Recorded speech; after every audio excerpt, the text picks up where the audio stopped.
Astrologer Rumi মাহিন্দার। যারা যারা এখনও আমার ইউটিউব চ্যানেলটাকে সাবস্ক্রাইব করেননি অবশ্যই সাবস্ক্রাইব করে নিন। যারা আমার ফেসবুক পেজটাকে এখনও ফলো করেননি অবশ্যই বলবো ফলো করে নিতে। 1 নভেম্বর হচ্ছে দেব উঠনি একাদশী। আমরা জানি যে স্বয়ং শ্রী বিষ্ণু 4 মাস নিদ্রায় ছিলেন, এবার তিনি দেব উঠনি একাদশীর দিন উঠবেন। এই দিন খুব বড় একাদশী, সব থেকে বড় একাদশী হচ্ছে দেবউঠনি একাদশী। এই একাদশীর দিন আপনারা কি কি করলে আপনাদের ভালো হবে, কি কি করলে আপনাদের খারাপ হবে, ছোট্ট করে জেনে নিন।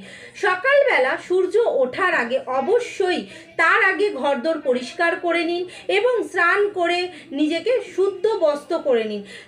বিষ্ণুর পুজো করুন। কি করে না, ভগবান বিষ্ণু ও মা তুলসীর অবশ্যই পুজো করবেন।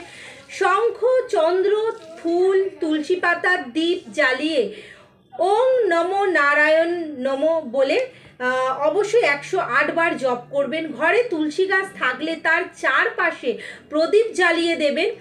এই দিন উপবাস করা ভীষণ ভালো। যারা নির্জলা উপবাস করতে পারছেন না অবশ্যই তারা দুধ ফল খেয়েও হলে উপবাস করবেন, কারণ এটি কিন্তু খুব ভালো একটা একাদশী। এই দিনে গরিব মানুষদেরকে বস্ত্র, খাদ্য দান করুন, তাহলে বিষ্ণুর কৃপা আপনার দিকে সহায় হবে। অবশ্যই এই দেবউঠনি একাদশীর পরই কিন্তু আমাদের শুভ কাজগুলো শুরু হয়ে যায়। কি কি বিবাহ, গৃহপ্রবেশ, নতুন ব্যবসা, যে কোনো জিনিস বন্ধ হয়েছিল সেইগুলি অবশ্যই চালু হয়ে যাবে এবং এই দেবউঠনির একাদশীর পরই কিন্তু আমরা সমস্ত শুভ কাজ কিন্তু করতে পারবো। এই দিনটি ভগবান বিষ্ণু চতুর্মাস ঘুম থেকে জাগ্রত হন, তাই এতটাই শুভ।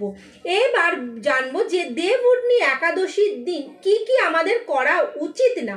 অশুভ কাজ হচ্ছে মানুষের ওপর রাগ করা, মিথ্যা কথা বলা, ঝগড়া করা, এই দিন একেবারেই কিন্তু উচিত না। এই দিন কিন্তু করলে নিজেদের শরীরে রোগ নাড়া কিন্তু টেনে আনবেন। এই দিনে শস্য যেরকম খাদ্য কি কি খাবেন না, মাছ, মাংস, চাল এই জিনিসগুলো মোটেও খাবেন না।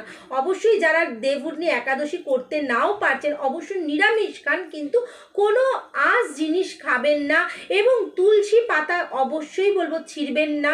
তুলসী গাছের এই দিন বিবাহ থাকে, পুজো থাকে, সেগুলো তুলসী গাছ অবশ্যই ছোবেন না বা তুলসী পাতা কিন্তু গাছ থেকে তুলবেন না, তাতে কিন্তু আপনি নিজের চাইতেই কিন্তু নিজের বিপদ ডেকে আনবেন। এবং এই দিনে দেবউঠনি একাদশী যারা করবেন না বা করতে পারছেন না তারা অবশ্যই বলবো সারা দিনটা ঘুমিয়ে নষ্ট করবেন না, মানুষকে খারাপ কথা বলা বা কিছু এই জিনিসগুলো করবেন না। তাহলে কি হবে, আপনারা নিজেদের দোষে কিন্তু নিজেদের অনেক খারাপ জিনিস কিন্তু টেনে আনবেন। এই দেবউঠনি একাদশী আমাদের জন্য অতি মাহাত্ম্যপূর্ণ একটা একাদশী। এই দিন সবাইকে বলবো এই একাদশীটা পালন করুন, খুব ভালো হবে এবং 1 নভেম্বর অবশ্যই পালন করুন। সবাইকে বলবো ভালো থাকবেন, সুস্থ থাকবেন।